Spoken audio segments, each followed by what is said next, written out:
Good morning students. ये matrix part 11 और आज बहुत इम्पॉर्टेंट कॉन्सेप्ट करने वाले हैं, दैट इज़ एडजॉइंट और एडजुकेट ऑफ अ मैट्रिक्स।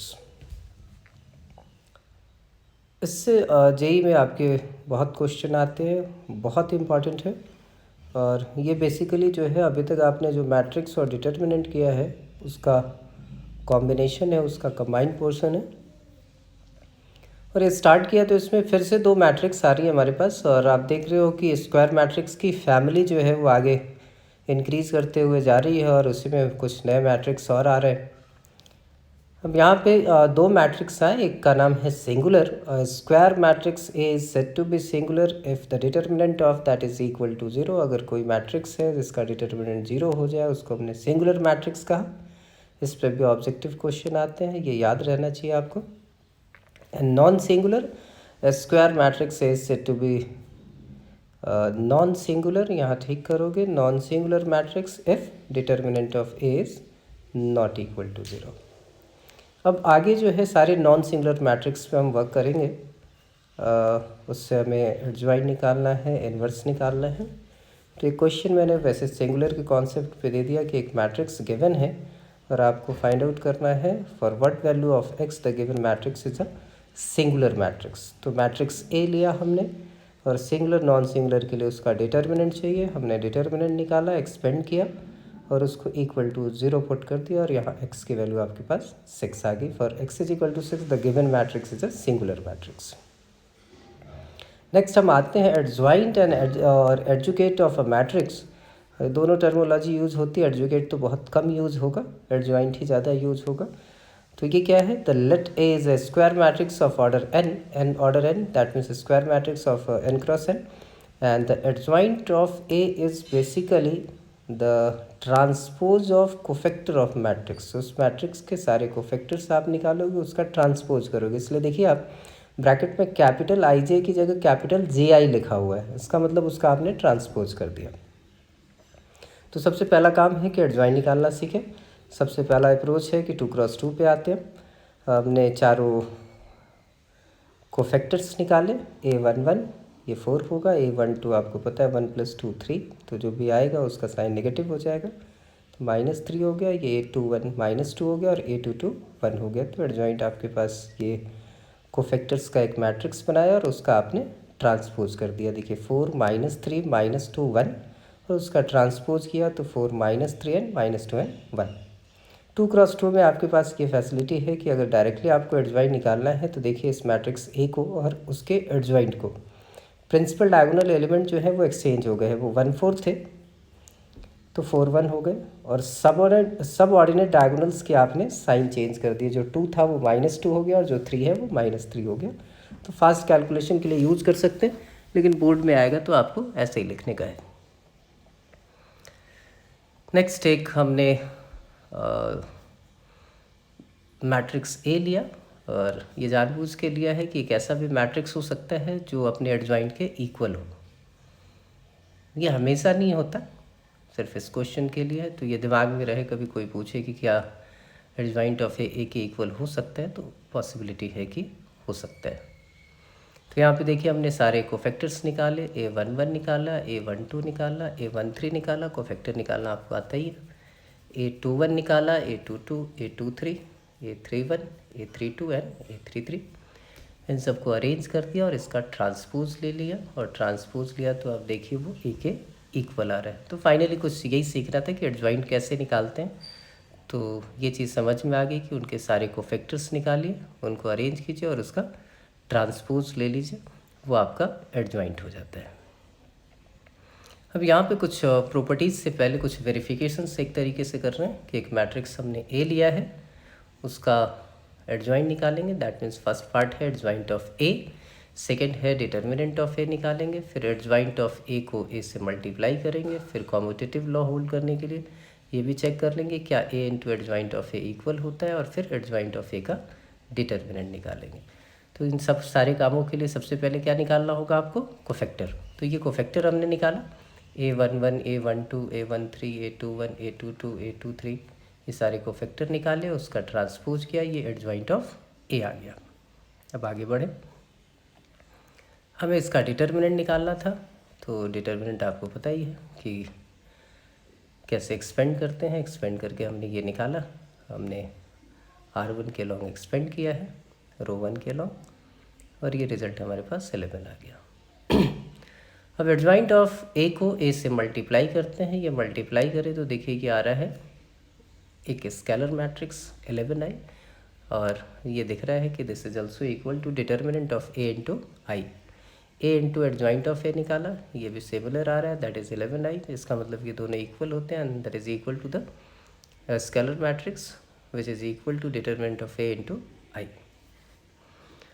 अब एडजॉइंट ऑफ ए का डिटर्मिनेंट हमने निकाला। एडजॉइंट ऑफ ए का डिटर्मिनेंट जो है 121 आया, which is also equal to the determinant of A का होल स्क्वायर। तो कुछ चीज़ें जो है वो थोड़ी बहुत दिमाग में आई, कैसे हम वेरीफाई कर सकते हैं। ये प्रूविंग आ सकती है, कभी कभी आपसे ये पूछ लेते हैं कि भाई ये प्रूव ही कर दो कि भाई ऐसा है कि ए इंटू एडजॉइंट ऑफ ए यही होगा। ये तो वेरिफिकेशन थी ऊपर, तो हमने एक मैट्रिक्स लिया हुआ है, उसके एलिमेंट को A11 A12 A13 लिख दिया, और उसका एडजॉइंट है तो आपको पता ही, ट्रांसपोज करके लिखेंगे तो A11 A12 A13 जो फर्स्ट रो था वो फर्स्ट कॉलम में हो गया। अब एक्सपेंशन के समय आपने प्रॉपर्टी पढ़ी थी कि अगर R1 के एलिमेंट्स को R2 या R3 के कोफैक्टर से आप मल्टीप्लाई करो तो उसका सम 0 हो जाएगा, और सेम से करो तो वो डिटर्मिनेंट की वैल्यू के इक्वल होगा उस मैट्रिक्स के।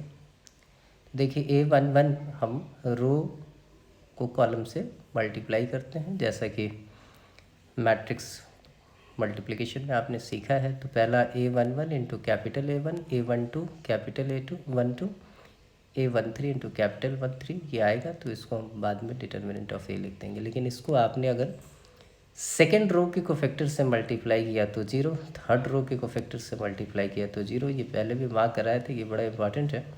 ये चीज़ जब आएगी तो ये सोचने का होगा। सिमिलरली सेकंड वाले रो से आप जब मल्टीप्लाई करते हैं फर्स्ट रो के कोफैक्टर्स को, क्योंकि ये तो ट्रांसपोज है, वो सारे 0 आ जाएंगे, और ये डिटर्मिनेंट ऑफ ए इंटू आई के इक्वल आ गया। इसकी प्रूविंग आपने कर दी। अब देखिए properties of adjoint of a matrix. Adjoint of zero matrix, zero matrix में सारे एलिमेंट 0 होते हैं, तो जो एडजॉइंट होगा वो जीरो मैट्रिक्स होगा। तो ये भी एक एग्जांपल है कि एक मैट्रिक्स अपने एडजॉइंट के इक्वल है। Adjoint of unit matrix, unit matrix का भी जब एडजॉइंट आप निकालोगे तो वो यूनिट मैट्रिक्स ही आएगा। तो ये भी एक मैट्रिक्स है जिसका एडजॉइंट उसके इक्वल है।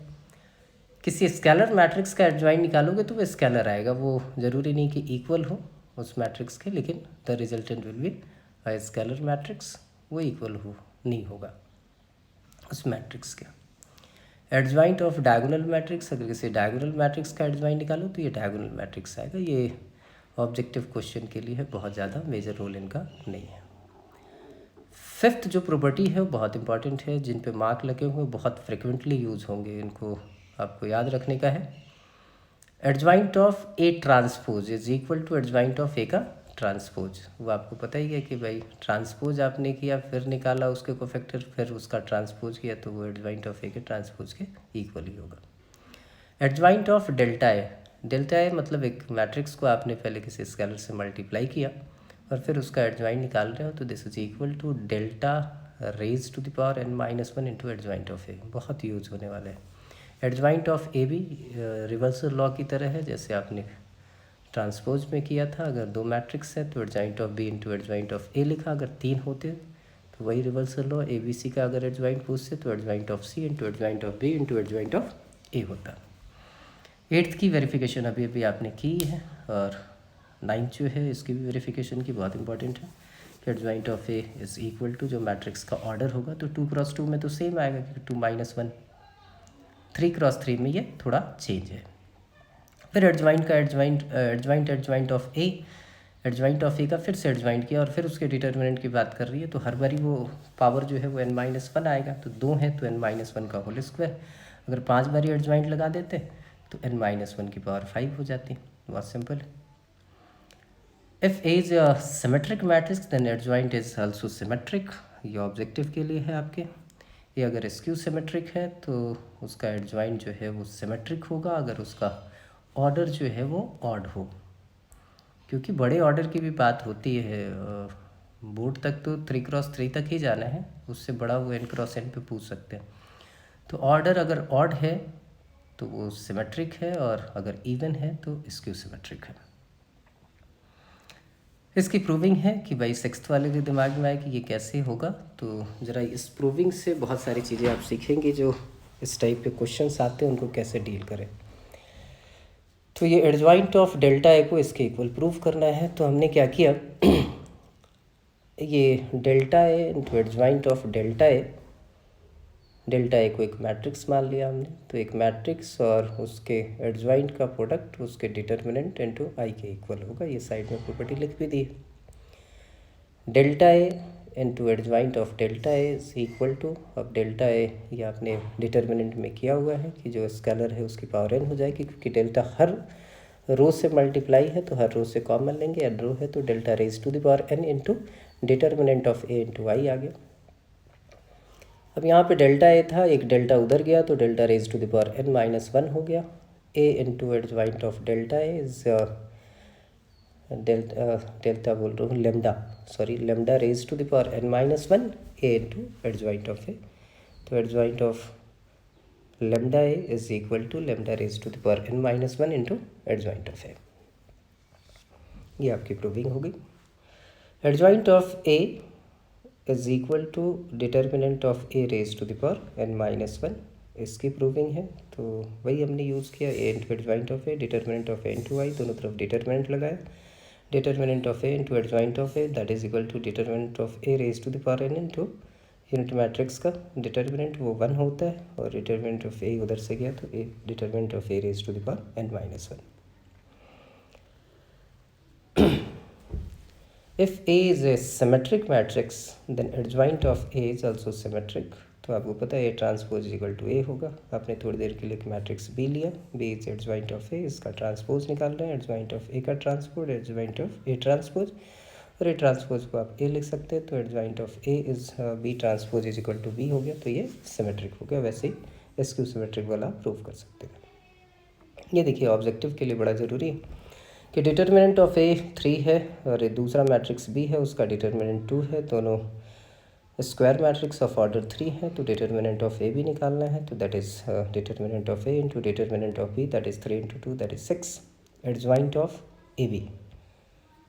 तो आप ऐसे मान सकते हैं कि ए और बी एक मैट्रिक्स है, दोनों मल्टीप्लाई हुए तो कोई एक मैट्रिक्स सी आया, तो वो क्या होगा, determinant of C raise to the power n-1।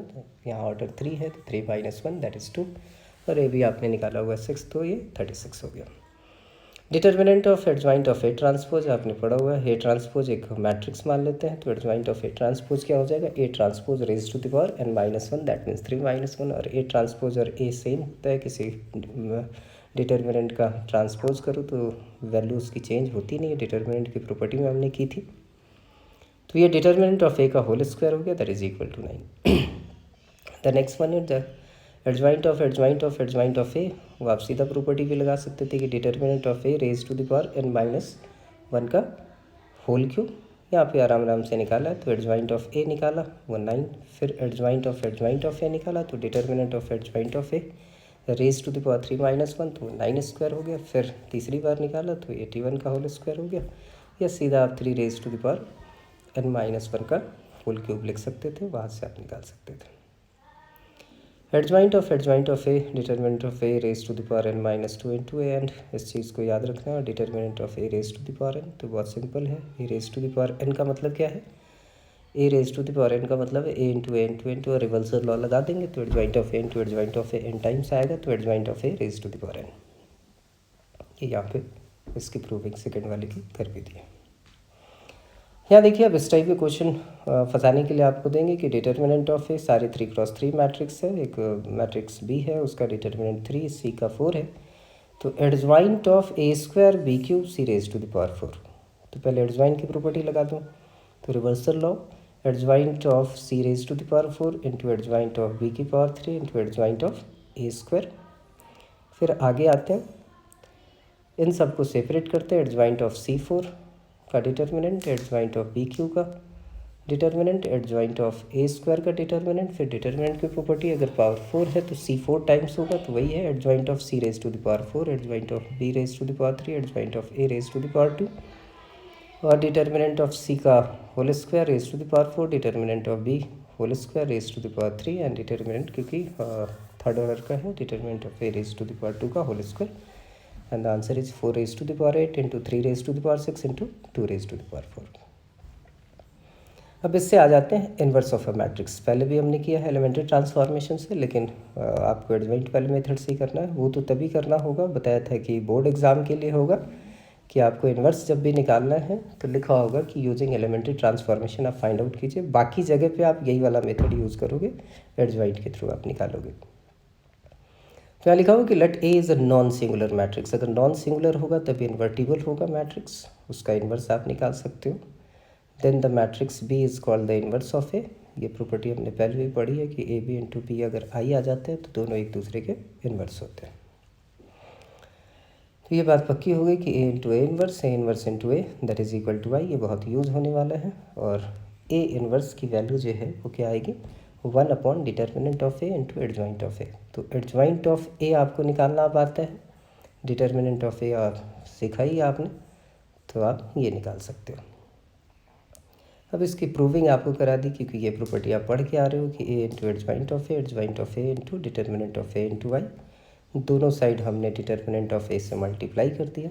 तो एडजॉइंट ऑफ ए को अगर डिटर्मिनेंट ऑफ ए से आप मल्टीप्लाई करोगे तो इसका मतलब एक मैट्रिक्स एडजॉइंट ऑफ ए है, उसको किसी स्केलर से आपने डिवाइड किया है और उन दोनों का प्रोडक्ट यूनिट मैट्रिक्स आ रहा है।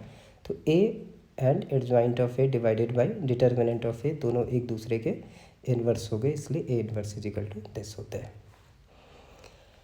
ये क्वेश्चन है uniqueness of inverse of a matrix.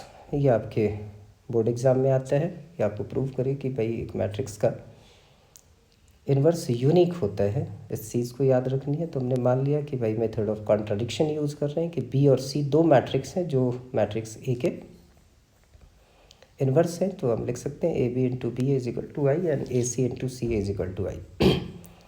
अब जो हमारा इक्वेशन 1 है, ये दूसरा वाला इक्वेशन 2 ले लिया। इक्वेशन 1 को हमने सी से मल्टीप्लाई कर दिया, तो C A B is equal to C I N. C A हमने ले लिया, सी ए को हम आई लिख सकते हैं सेकेंड इक्वेशन की हेल्प से। तो आई बी इज इक्वल टू सी आ गया और बी इज इक्वल टू सी आ गया। सिमिलरली पोस्ट मल्टीप्लाई करेंगे हम बी से, और सेम प्रॉपर्टी जो है C A is equal to I B, यहाँ से भी निकालो तो C is equal to B आ रहा है। तो ये कॉन्ट्राडिक्ट नहीं हुआ, इसलिए एक ही इन्वर्स एग्जिस्ट करता है, that is B is equal to C हो गया। अब इन्वर्स निकालना है, बहुत आसान है। एडजॉइंट निकालना आता है, डिटर्मिनेंट ऑफ ए निकालना आता है। तो सबसे पहले जब भी ऐसा आए कि फाइंड ए इन्वर्स, कोई मेथड मेंशन नहीं है, इसका मतलब एडजॉइंट वाले मेथड से आपको निकालने का है।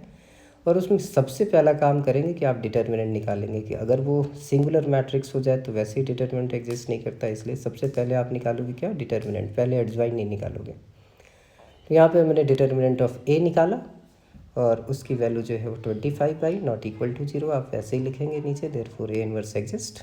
और फिर उसके बाद आपने कोफैक्टर्स निकाले, वो निकालना आपने सीख ही लिया है। फिर आपने एडजॉइंट निकाला और finally A inverse is equal to 1 upon determinant of A into adjoint of A, ऐसे इसी फॉर्म में छोड़ दिया। 25 से आपकी मर्जी है, मल्टीप्लाई करो, डिवाइड करो या ना करो, ऐसे ही छोड़ दो इसी फॉर्म में। अब इनकी प्रॉपर्टीज़ हैं, ये याद रखनी है, ये भी बहुत ऑब्जेक्टिव में काम आने वाला है। इस फर्स्ट वाले की तो हमने ऊपर प्रूविंग कर भी ली थी। A into A inverse into A that is equal to I N. Inverse का इन्वर्स ए के इक्वल होता है। ए ट्रांसपोज का इन्वर्स, ये बहुत यूज़ होगा इसलिए इसको मार्क किया होगा, is equal to A inverse का ट्रांसपोज। फोर्थ वाला भी बहुत ज़रूरी है, adjoint of A inverse is equal to adjoint of A का इन्वर्स, और A raise to the power N का inverse, A inverse raise to the power N. A B inverse, reversal law, A inverse into A inverse. K inverse, K constant है तो के inverse into A inverse. और किसी diagonal matrix का inverse निकाल लो तो उसके डायगोनल्स का आप इन्वर्स निकाल लो, वो सेम डायगोनल मैट्रिक्स रहेगा। द लास्ट वाली प्रॉपर्टी एक याद रखोगे कि if A is a square matrix. अभी हमें केली हैमिल्टन थ्योरम करना है, वहाँ भी हम ये सीखेंगे कि अगर कोई स्क्वायर मैट्रिक्स जो है, किसी पॉलिनोमियल को सेटिस्फाई कर रहा है जिसका constant term not equal to 0 है, तो ए इनवर्स आप ऐसे लिख सकते हो। ये बिल्कुल सेम है क्योंकि ए इसमें पुट करोगे और ए इनवर्स से आप प्री मल्टीप्लाई कर दो तो ये आपके पास रिजल्ट आ जाएगा। यहाँ पे हम फिर से आगे कि एक फंक्शन हमने लिया है एफ ऑफ अल्फ़ा, उसका इन्वर्स निकालना है। सेम काम, डिटर्मिनेंट निकाला, एडजॉइन आपको निकालना आता है तो मैंने डायरेक्टली रिजल्ट निकाल लिया और इसको देखा तो ये एफ ऑफ माइनस अल्फ़ा के इक्वल आया। तो ऑब्जेक्टिव में इस टाइप के क्वेश्चन होते हैं कि it is equal to this और दिस। ये देखिए कि if A is a non singular matrix such that 3a³ + 2a² + 5a + i is equal to 0 then find A inverse. तो इसको सेटिस्फाई कर रहा है तो इस पूरे को हमने प्री मल्टीप्लाई कर लिया ए इनवर्स से या पोस्ट मल्टीप्लाई कर लिया, आपकी मर्जी है। यहाँ पे हमने पोस्ट मल्टीप्लाई किया है तो ये देखिए जहाँ भी ए इंटू ए इनवर्स होगा आई आएगा और आई से किसी मैट्रिक्स को मल्टीप्लाई करते हैं तो सेम रिजल्ट आता है। तो 3a² आ गया + 2a + 5i + ए इनवर्स को साइड लेके गए और ये आ गया आपके पास -3a² - 2a - 5i is the inverse of this. ये क्वेश्चन देखिए ये जेईई में आया हुआ है, बहुत अच्छा क्वेश्चन, बेहतरीन क्वेश्चन। और अप्रोच देखो इसका क्या होगा कि एक m जो है वो 3x3 मैट्रिक्स है और डिटर्मिनेंट ऑफ m जो है वो आपके पास 1 है और m ट्रांसपोज इंटू m जो है वो यूनिट मैट्रिक्स है, तो डिटर्मिनेंट ऑफ m इंटू आई निकालना है। आप किसी एग्जाम्पल के थ्रू प्रूव नहीं कर सकते, बहुत मुश्किल रहेगी। ये देखिए आप अप्रोच m माइनस आई का transpose is equal to m minus, अब i को आप क्या लिख सकते हो, तो i लिखा हुआ m ट्रांसपोज इंटू m, हमने m लिख लिया। अब यहाँ से हमने m कॉमन लिया तो i minus m transpose into m कर दिया, फिर हमने दोनों को अलग अलग किया, i minus m transpose into m, दोनों का डिटर्मिनेंट।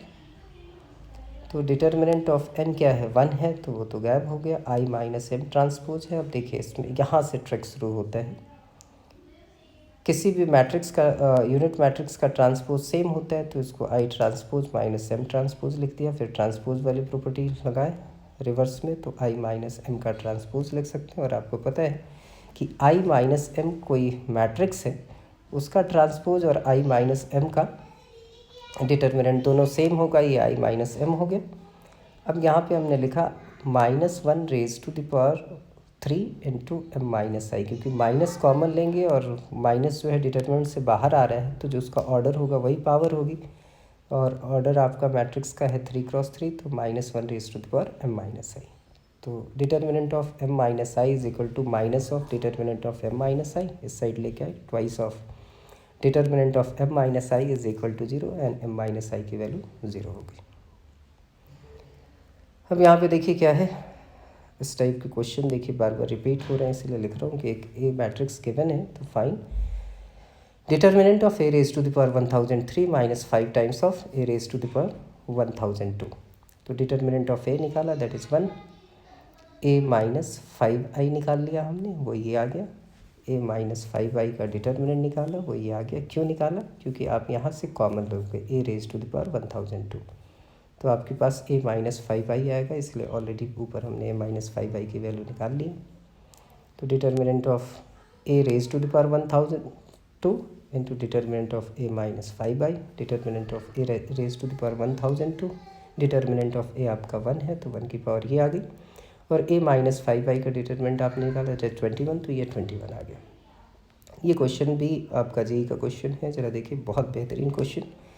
ए एक मैट्रिक्स है, पी एक मैट्रिक्स है, क्यू जो है वो आपका पी ए पी ट्रांसपोज है और एक्स जो है वो P transpose Q raise to the power 2005 P, आपको एक्स की वैल्यू निकालनी है।